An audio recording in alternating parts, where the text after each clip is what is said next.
Hello and welcome to this video 2 for this week, representations of communication disorders for language learning and wellbeing.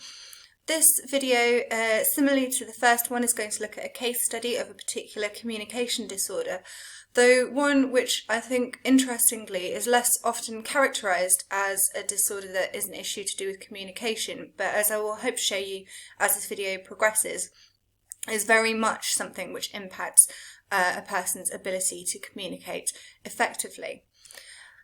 And this disorder that we're going to talk about is dementia.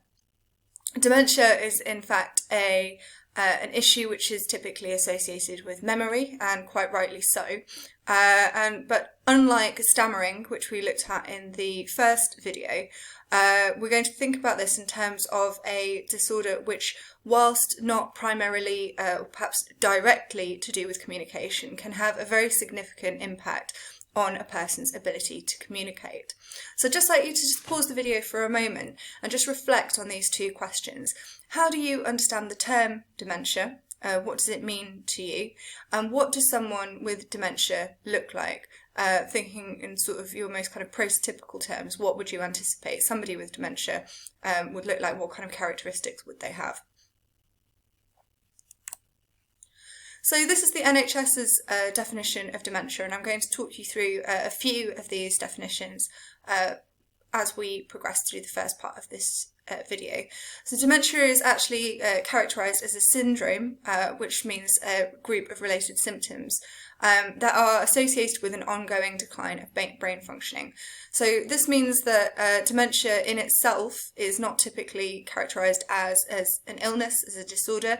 It is something which is a byproduct, a collection of symptoms that are a byproduct of all sorts of different underlying reasons why someone may experience a decline of brain functioning, many of which are to do with progressive ageing.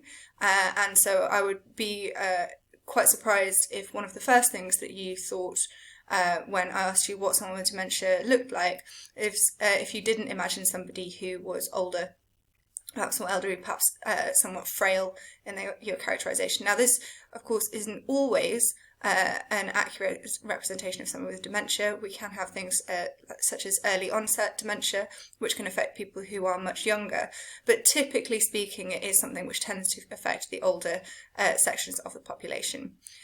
Here are problems that it may result in, things like memory loss, reduction in thinking speed, impairment to mental sharpness and quickness, language, understanding, judgment, mood, movement, and difficulties with carrying out daily activities. Now, I would first of all draw your attention to the fact that language is mentioned here, as is understanding, and we could think about those as being two crucial facets of successful interaction and communication. But I'd also just like you to take a moment to just pause and reflect on the other things on this list which may also impact communication. So if you have issues with your memory, for instance, that is likely to affect your ability to communicate what it is that you necessarily want to say, to think about what it is that you want to say.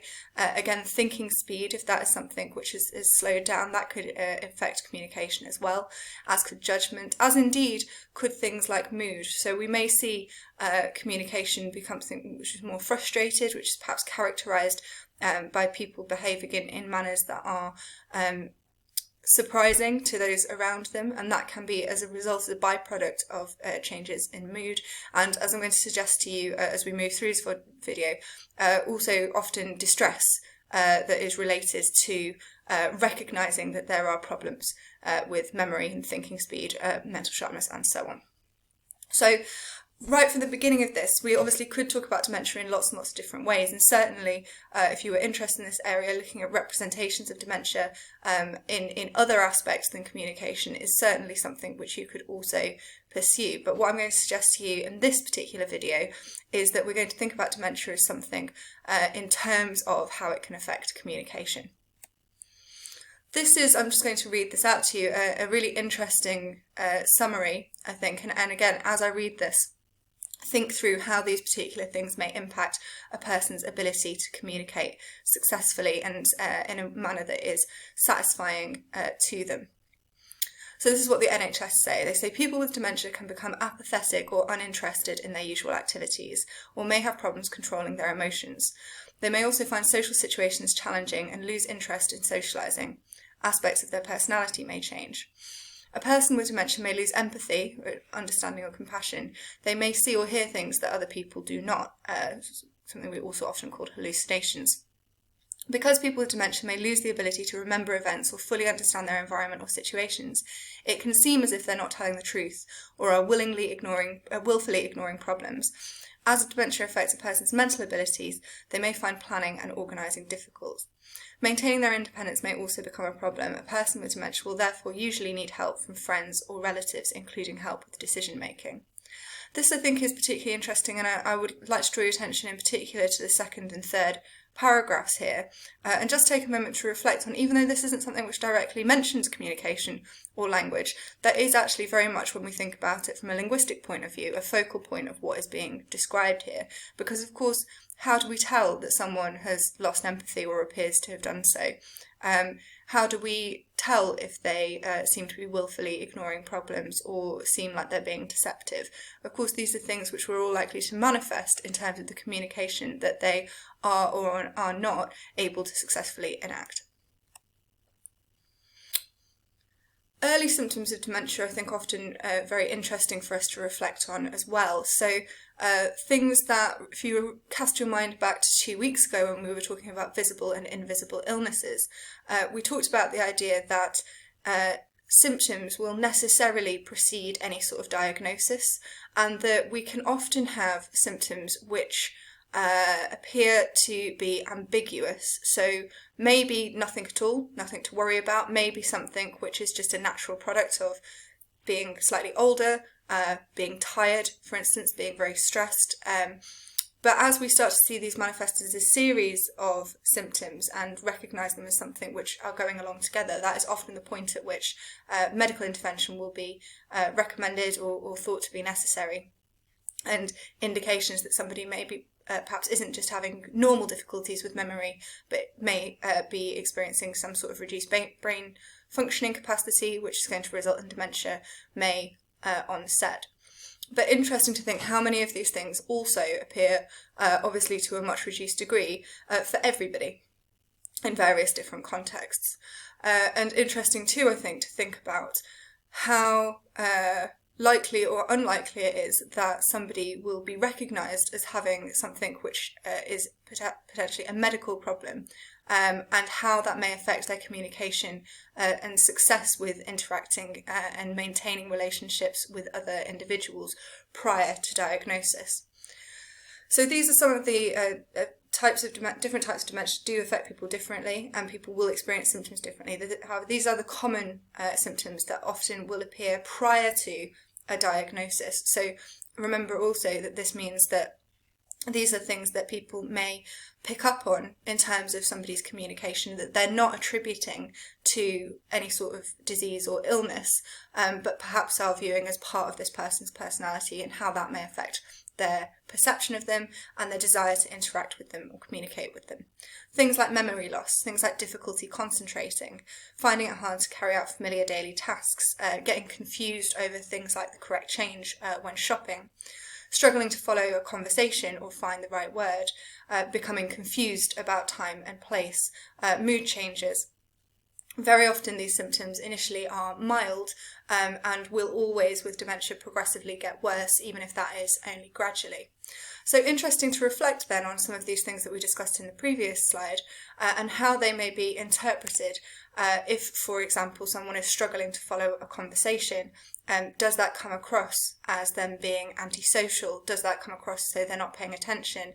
That perhaps they appear to be lacking empathy because they seem to care less about other people. So interesting to think about how these different cues may be read and interpreted by people around somebody who is experiencing the early symptoms of dementia, and how that may alter perceptions of them in problematic ways.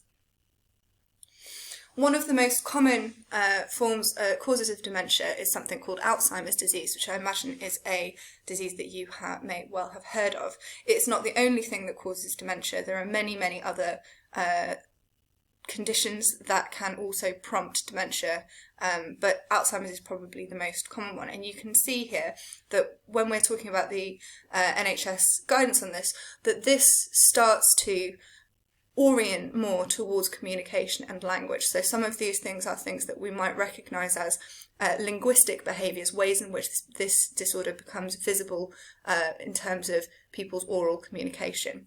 So things like memory problems, forgetting recent events, names and faces.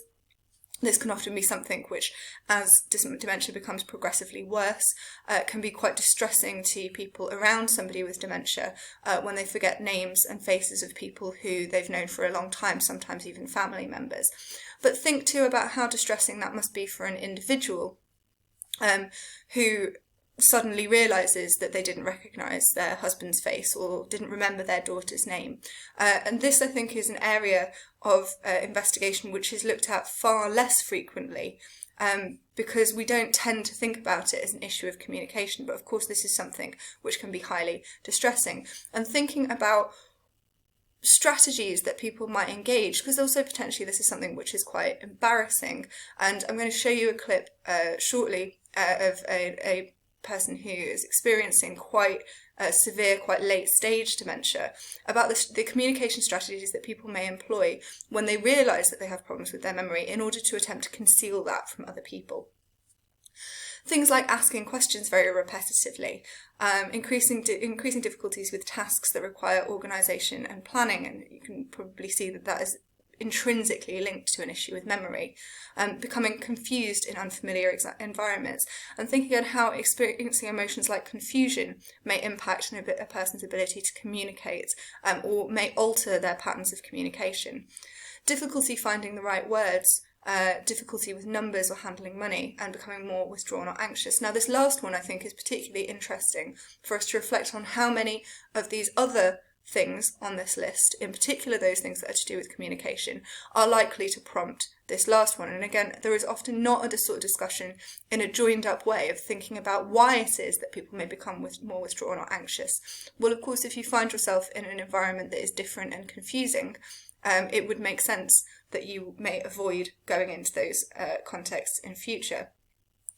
If you realise that you are having problems with forgetting names and faces of people that you know, it would be only understandable that that may make you more anxious, and again, in turn, may then affect your communication further. So I'm going to now play you a clip from a very interesting documentary. If you're interested in this, it is available on Netflix, and I would very much encourage you to take a look at it. So this is Louis Theroux, who's a very famous documentary maker, and he is going to be left with this lady who has quite late onset dementia. The two things that I really want you to think about whilst you're looking at this video are, what of those symptoms that we've just discussed can you see, and how is this lady communicating differently? Can you see any indications perhaps that she is aware that she's having issues with her memory, and what strategies is she using to conceal that?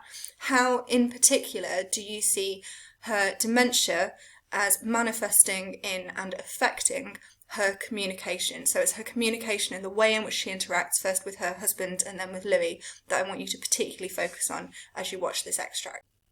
Hello, Editing Jess here. The excerpt from this clip that I had originally embedded in this lecture has had an issue on YouTube where the BBC have copyright claimed it, obviously because I've played it embedded within it. So if you could just pause the video now, there is a copy of it embedded just below this one on the Blackboard site. So if you just pause this video, go and view that one and come back. I'm sorry to cause you any inconvenience. And that would be fantastic, and then you can continue on with this video. Just encourage you to perhaps go back and watch that again, perhaps pause and just take a moment to reflect on any observations that you may make about Nancy's patterns of communication there. In particular, I'm interested in your reflections about things that seem to be really positive about those interactions. I think it's fair to say that at most times Nancy seems quite relaxed, quite happy, doesn't seem super anxious or withdrawn. So very interesting for us to reflect on how we can successfully engage with communications with people who are experiencing quite severe dementia in this scenario, as to why it is that Nancy doesn't seem to be particularly distressed. Redirection, a very interesting strategy that you're going to have a look at in another clip from this documentary in one of the tasks associated with this week. I'm going to give you a few minutes to do that, and I'm just going to talk you through some of my observations about some of the characteristics of Nancy's communication that seem to be prompted by a symptom of her dementia, and also some of the reasons why I think that this seems to be largely very, very positive interactions that she has with both Louis and his cameraman, as well as with her husband. So I'm just going to give you a moment and encourage you to pause the video for a minute now. Okay, so I think one of the things that we may observe about Nancy's communication here is that there are strategies that have been put in place to, in a way that is not going to prompt embarrassment and is going to allow Nancy to a degree to conceal, to not have to face up to the issues that she's having with her memory that could potentially be quite distressing. You may have noticed that everybody was wearing name badges. This, I think, is an interesting strategy that suggests that rather than causing Nancy to realise that she doesn't recognise who this person is or feel uncomfortable with who they are, that there is a visual cue to help her memory there, so that if she would like to pretend that she knows somebody's name, even though she's forgotten it, she's been provided with the tools to be able to do so. There was also very little from Louis, or indeed Nancy's husband, that pointed out to her or drew attention to the fact that she was experiencing difficulties with her memory. So there was one point in the video there where she uses the word Norse, and it's clearly not quite the right word, and she does reflect on that and say, is that right? That does seem to be a point at which she is perhaps slightly more not necessarily upset, but perhaps is a bit more visibly confused. But there are actually lots of instances there where you will notice, if you go back and look, that Nancy is using sort of stock phrases or words that collocate often, that means are closely associated with one another, as a way to provide some sort of responsive communication, even though it doesn't seem that she's necessarily clear about what the communication is about. So when Louis says ready, for instance, you notice that she says aim, fire, something which is not contextually appropriate to the actual interaction that they're having, but is perhaps some sort of stock phrase that she knows is associated with the word ready. And again, if you go back and look at this, you will see quite a few instances of this. Or her engaging in a different form of communication, which again doesn't seem to be necessarily contextually appropriate. For instance, when she starts talking to the ball, that is a means of maintaining conversation, maintaining interaction, and nobody is drawing attention to it. So there is not that sort of sense of anxiety or distress that is being kind of drawn to the foreground of her attention. And I would suggest that's one of the reasons why this communication seems to be predominantly very positive. I think quite interesting too, though, to reflect on this episode of her going for a walk with Louis, where she agrees initially to do it, and then doesn't seem particularly happy with going on the walk when she's actually there.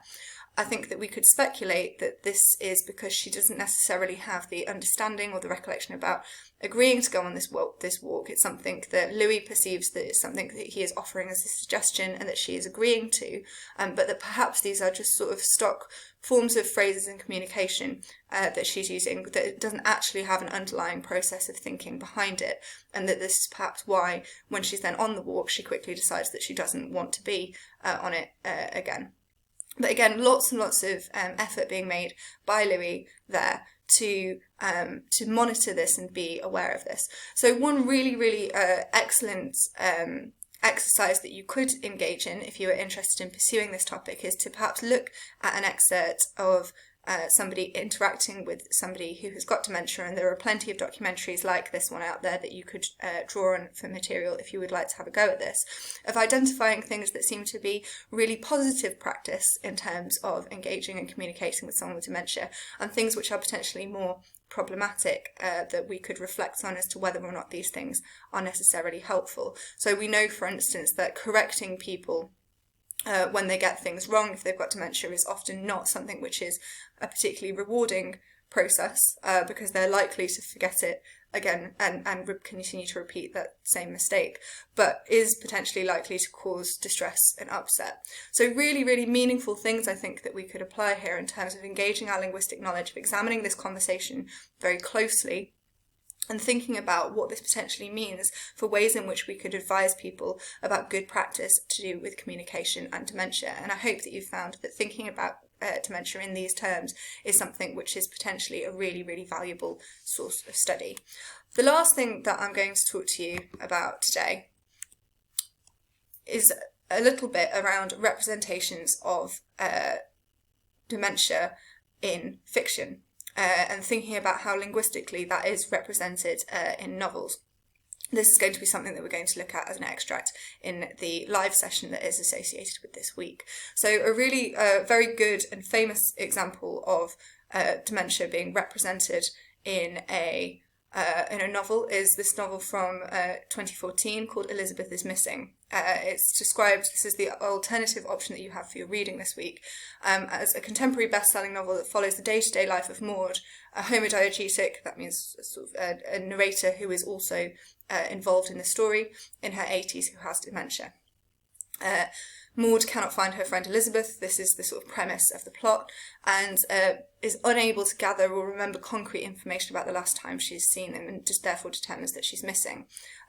The novel then follows a parallel plot, which interestingly mirrors many of the things that we know about dementia, is that it tends to affect short-term memory far before it affects long-term memory. So you will often find people who have dementia will be able to talk very coherently and at length about things that happened 40 years ago, but may be unable to remember or successfully communicate with you about something they've done that morning. And in sort of homage to this, we know that Maud's sister Suki has gone missing 60 years ago, and much of the novel is then interspersed with her interacting in particular with her daughter in the present, but also remembering and being distracted by recollections of when Suki has gone missing in this parallel mystery 60 years earlier.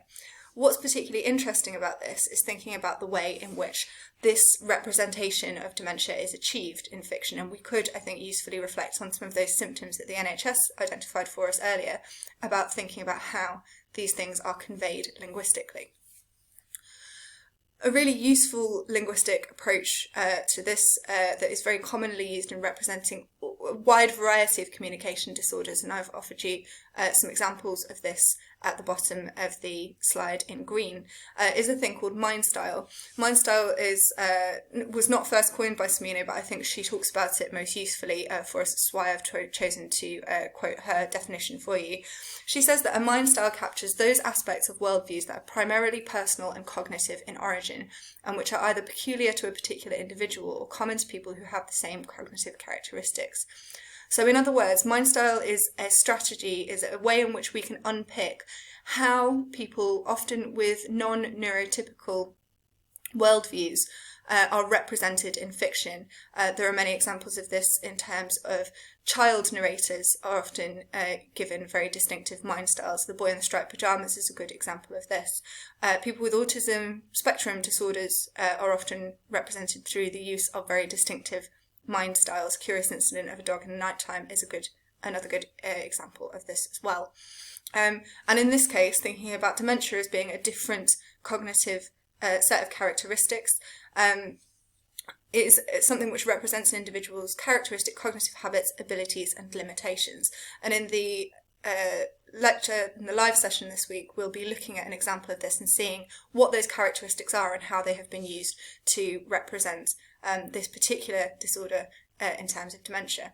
Now, what I want to suggest to you is particularly useful about this is it is very often the case when we read these kinds of texts that we do not need to be told that somebody, in particular a narrating character, is not communicating in a manner that we would consider to be quite typical.